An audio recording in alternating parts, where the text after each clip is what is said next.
Leslie Cornwell, certified nurse midwife with Midwifery Business Consultation. I am speaking with Patsy Harman today. She is a retired midwife with extensive background in multiple books. And so we connected with Midwifing the Midwife email that came out. I asked if I could interview her. I was really fascinated with her background. So Patsy, thank you so much for joining me today. That's a great pleasure. I told you before how much I liked your idea of midwifing the midwife. I think there's it's a great perfect need for that. Yeah. It's my calling since I crashed and burned in 2017. Everything I do, if I'm going to be part of it, it's going to be, if I can support the midwives in any way in the background, I'm all about that. So thank you. Patsy, so tell me, I know you have an extensive background in midwifery, but maybe the high level elevator speech of your midwifery journey and what you've been doing even now to advocate for midwifery. Well, you know, it started back in the 80s. We moved to a commune in West Virginia. A lot of people who were active in the anti-war, the anti-Vietnam War movement and devoted to nonviolence.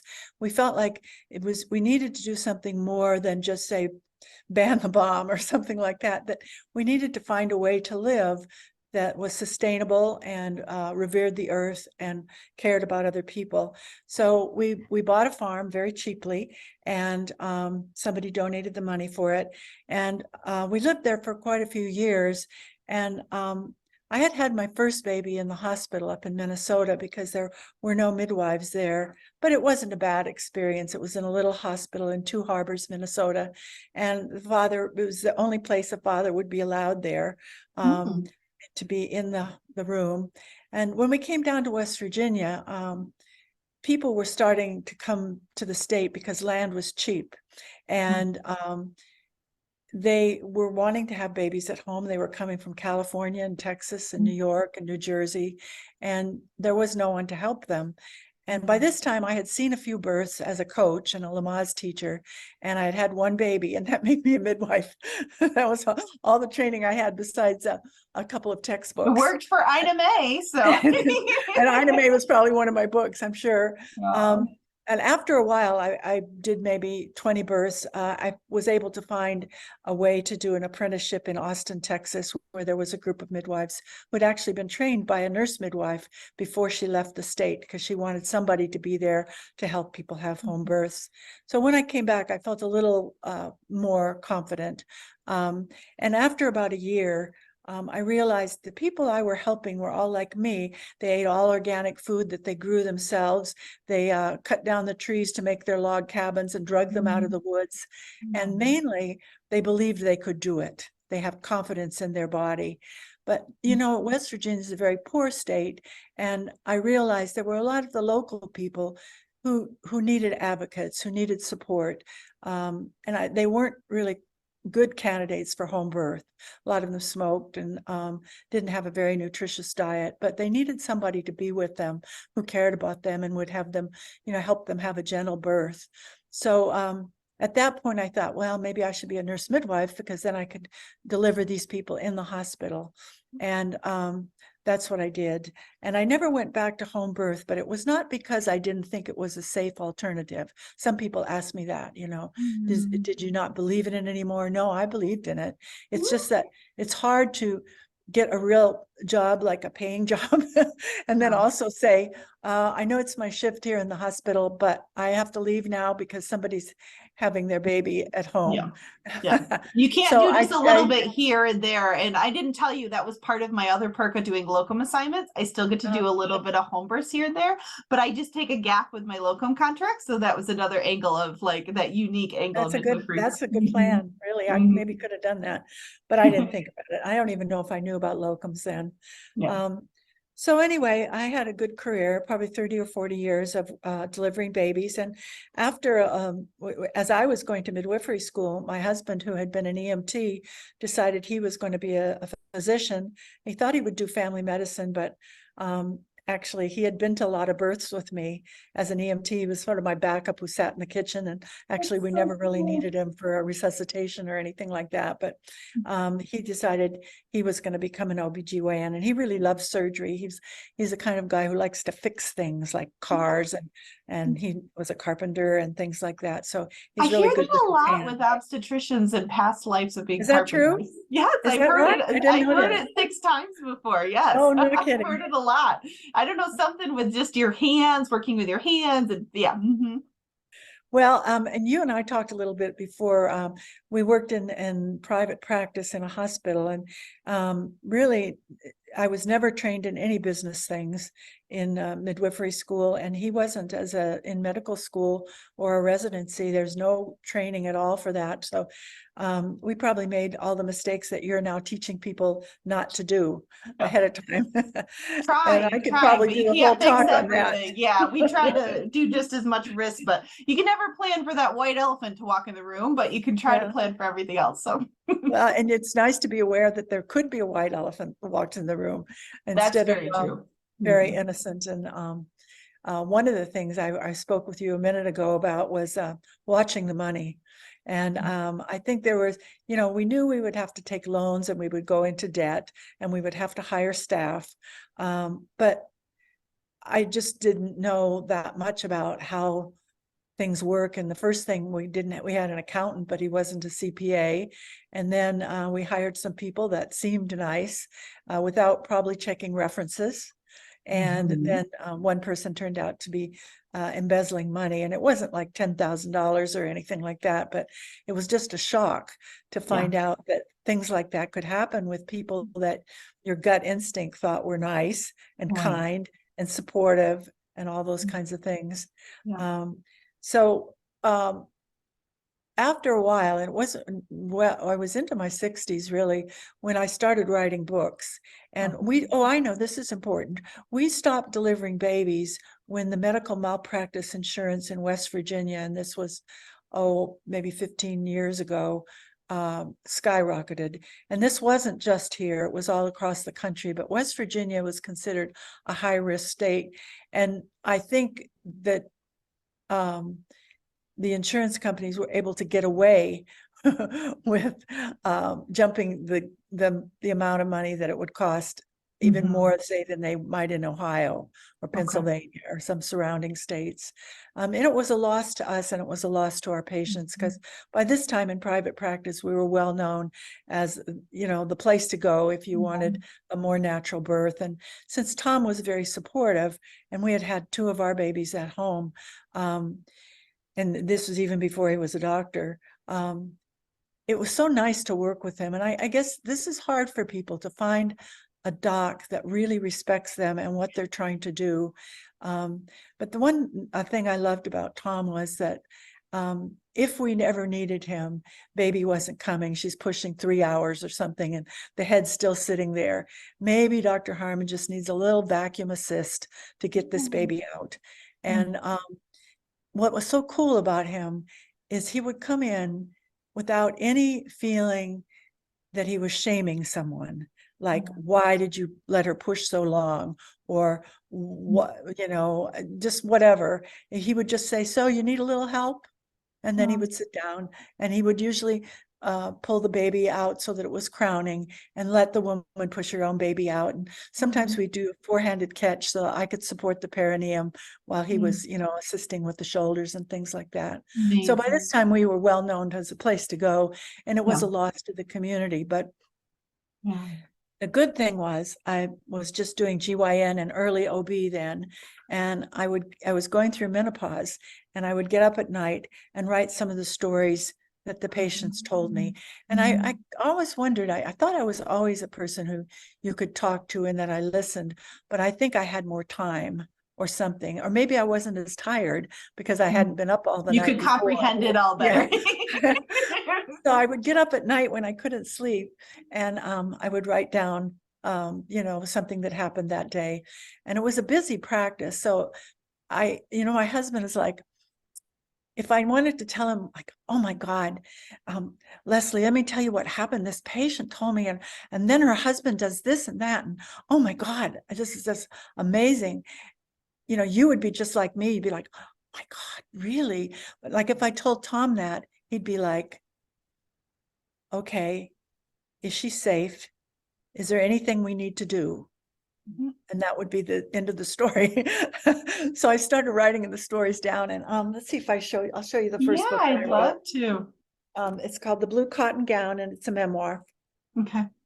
It's probably coming out backwards on where Nope, you. it's perfect. Yeah, Oh, does it I look can. right? Okay. Yeah, it looks good. I can. Yeah, love it. Blue So cotton gown. it's really a series of stories. I'll just read a little bit. I just saw this one, Searchlight. Okay. I don't write down the patient's stories every night, the stories they tell in the exam room. Some nights I sleep, not many. Some nights I write poetry in a worn spiral notebook. Some nights I go over the practice's low bank account, or lie on my back in the dark and worry about our 3 mostly grown boys. My mind works like a searchlight, moving back and forth through the shadows, looking for trouble. Tonight, I wander the living room in my white robe like a ghost, worrying about Orion. That's my middle son's first year in his Master of Fine Arts program at the University of Cincinnati. His live-in girlfriend of 7 years, Lucy, left him 6 months ago. He's alone in a place where he knows hardly anyone, and he's still mourning her loss. Then I just go on to tell about the kids. Yeah. But anyway, so it goes back and forth between the patients and our Kind own of what life. you're thinking, So and it's like yeah, a memoir. It's like a I journal. love it. Yes. But I was able to get an agent, and then soon after that, I got a publisher.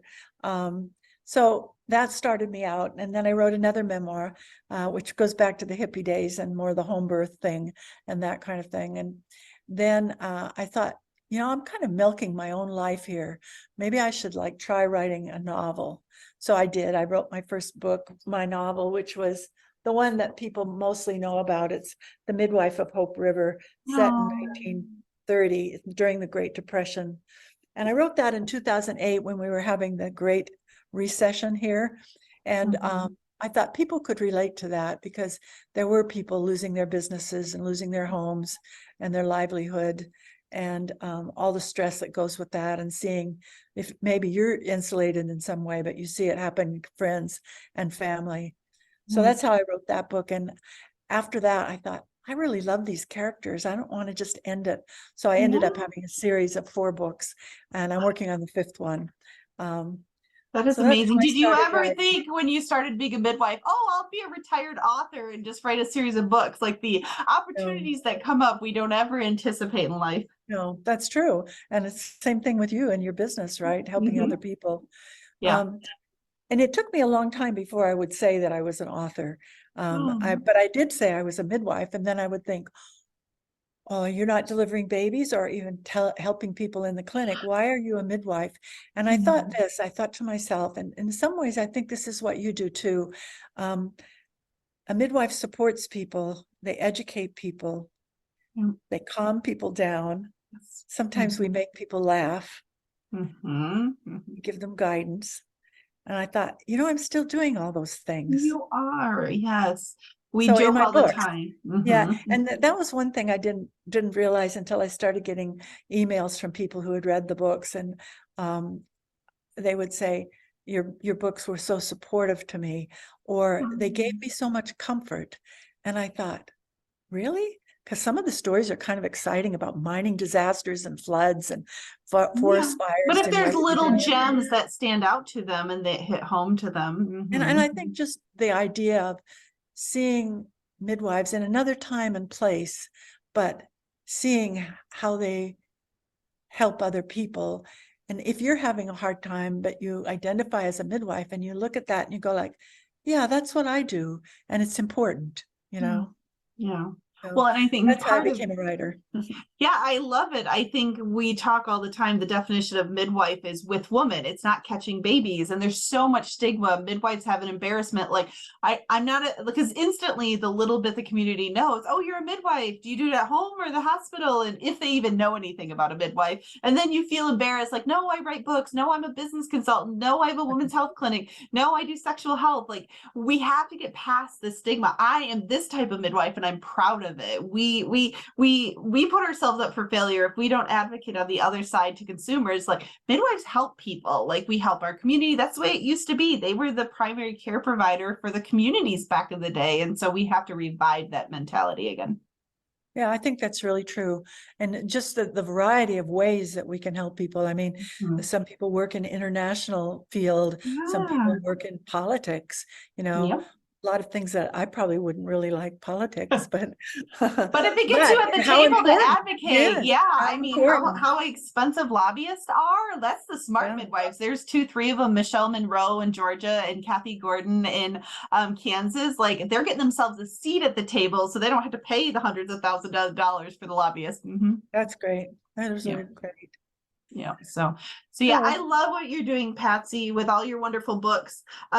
Do you feel like with the midwifery side, does it give you, did you do a lot of historical, like before you did that book with the depression, you could give great the midwife angle of today's time. Did you have to do a lot of research what it was like for the midwives during that time? And how did you do that research? I mean, there's not that much on that I could find on the internet for historical contents for that detailed. you know, I did research on almost every page. Okay. And sometimes, you know, if you had 3 hours to work to write, 2 hours might have been on the internet looking for answers to questions. The Okay. good thing is that if you look hard enough, and if you want me to You know teach a the right course, places to dig, yeah. you get better at it. And sometimes it would be just odd things, like one of the stories. Do you know what the CCC was? The Mm-mm. Civilian Conservation Corps during the Great Depression.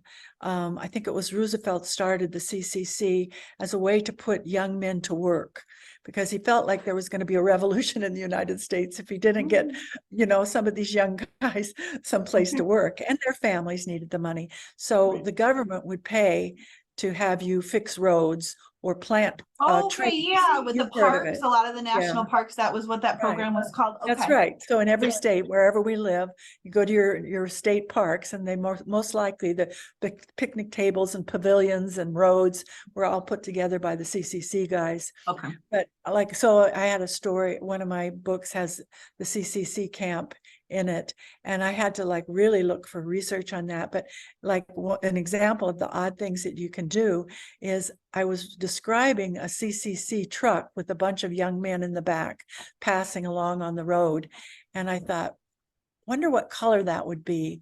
And I couldn't find it because all the pictures, if you go on images of CCC camps, are in black and white. You'd have to find a So journal of somebody no, describing here's and what I who. did.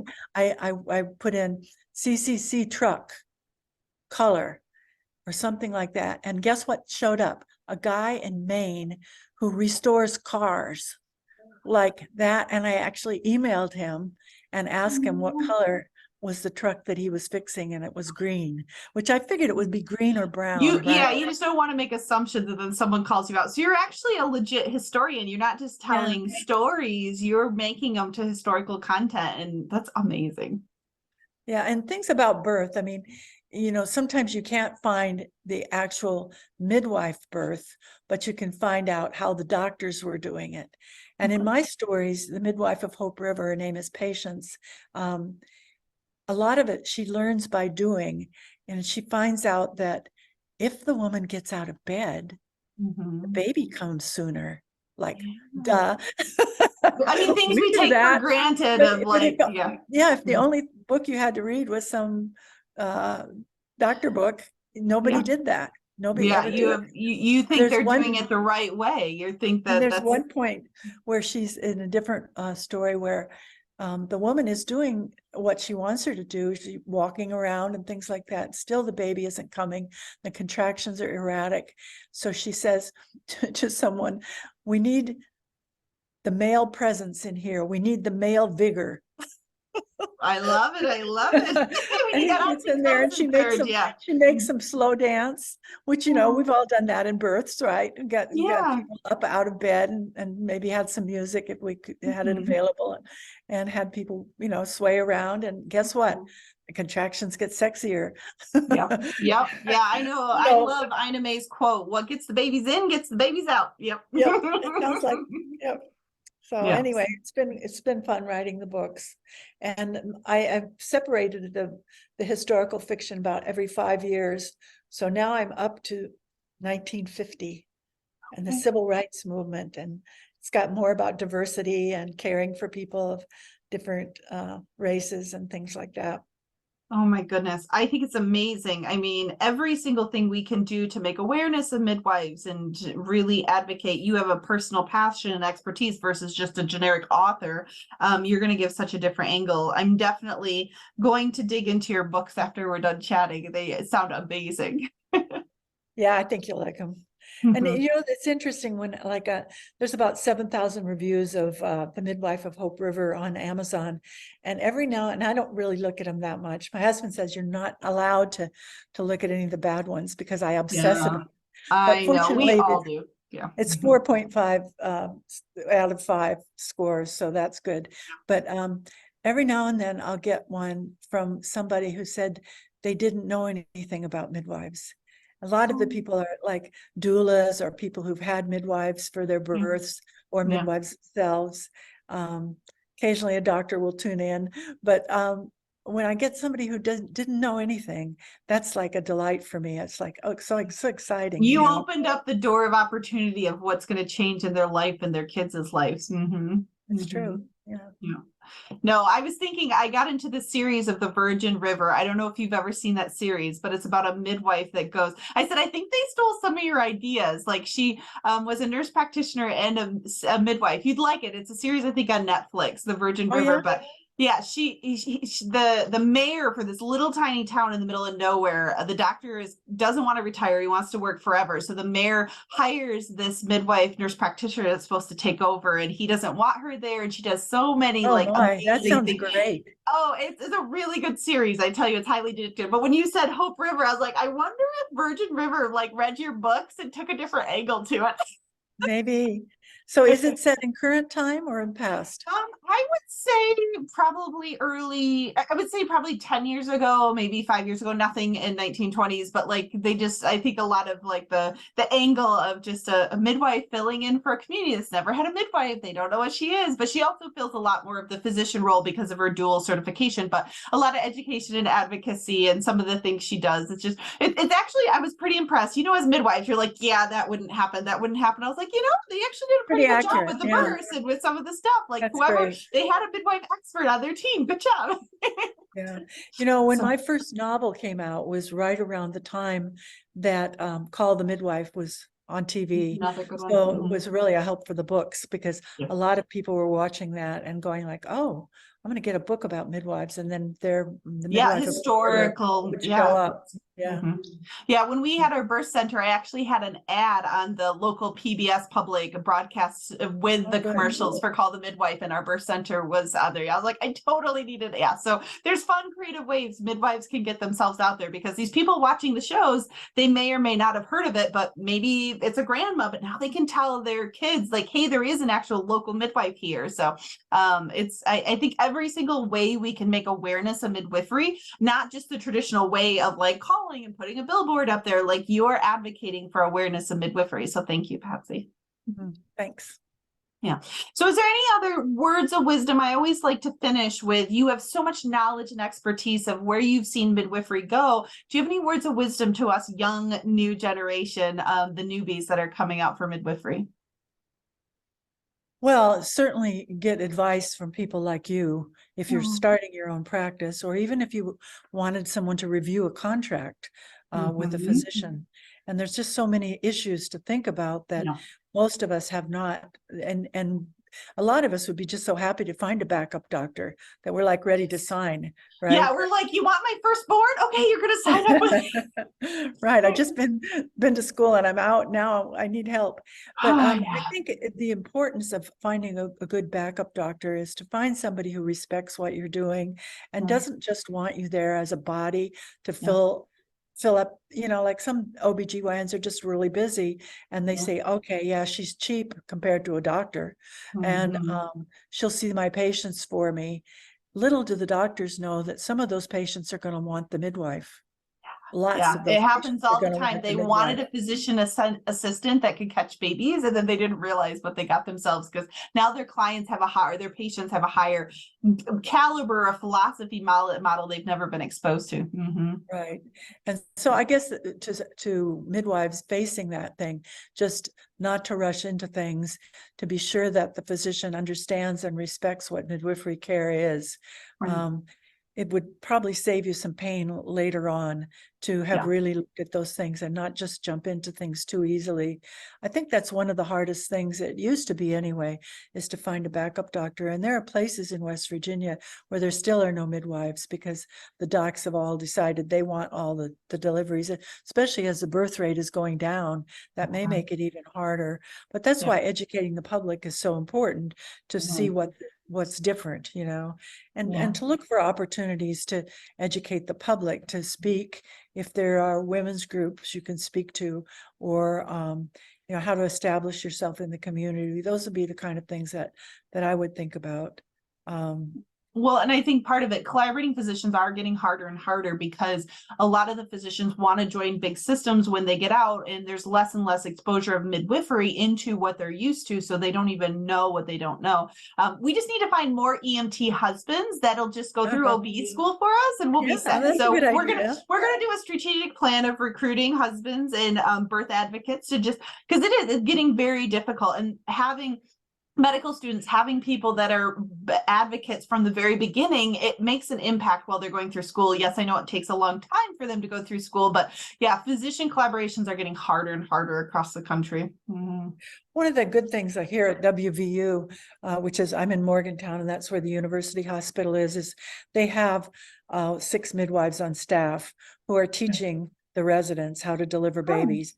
So not all of those residents are going to grow up to be OBGYNs. In fact, it's probably only 5 or 10%. They'll be in family medicine or internal medicine or surgery. But right from the get-go, they have a respect for midwives and what midwives can do for patients. Huge difference, yeah. So I think that's like, if people ever have a chance to teach in a medical system, that's a really cool job for midwives. The disadvantage is that you may not be able to have your own patients. You may be lumped in with just whoever's on labor that day. But I found, and maybe you have as well, since you do locums, that I can walk into a room and bond with that person right away. You sit on the bed, you hold their hand, and they're just so relieved to have someone there who cares about them, that it doesn't matter. Like the old way of midwifery is, we wanted to bond with our patients from the first prenatal visit and see them for 9 months, so they're like family and friends. Well, this is a different way of doing it, but still valuable, especially if you have an opportunity to have medical students or residents. And I would only let one come to a birth with me. And I would always say, you have to do something. You can't just stand there. You can hold her hand or whatever, or hand me things. Or if I'm feeling really generous and it's a multip, I might let you sit at the perineum, but my hands are going to be in there too. So don't worry, But I just didn't want, like, your vision in a medical school system is the poor lady is trying to have a baby, and there's 4 gawking people in white coats standing there staring at taking her. clipboard, taking notes. And, They So see too anyway, much Grey's Anatomy. yeah, I guess that's where it comes from, doesn't it? Somewhere like that.